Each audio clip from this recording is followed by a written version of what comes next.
un sommet régional pour sortir le Burundi de la crise. La Tanzanie abritera le 13 mai à Dar es Salaam un sommet de la communauté d'Afrique de l'Est.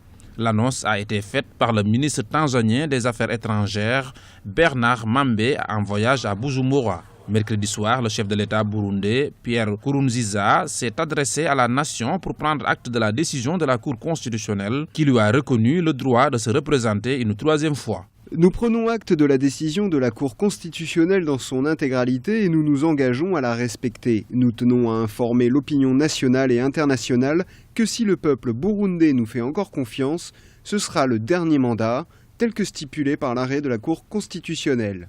Face au risque d'enlisement, la diplomatie s'active. Les ministres des Affaires étrangères de l'Afrique de l'Est sont au Burundi pour mettre fin à la crise qui secoue le pays depuis le mois d'avril.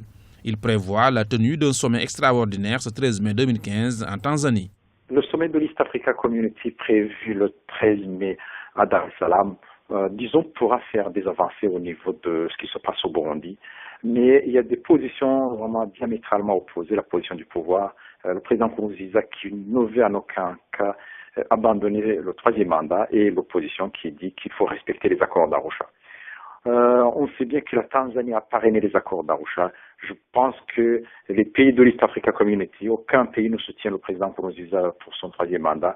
Il pourrait contraindre le président Nkurunziza à abandonner le troisième mandat et puis à s'asseoir sur la même table avec les opposants pour discuter afin de ramener la paix au Burundi. Sur le plan diplomatique toujours, le Conseil de sécurité de l'Organisation des Nations Unies s'est réuni ce jeudi 7 mai afin de trouver des solutions à la crise que traverse le Burundi. Sur le terrain, les manifestations se poursuivent. Les leaders de l'opposition ont annoncé qu'ils ne participeront plus à aucune réunion tant que des mandats d'arrêt pèsent sur eux.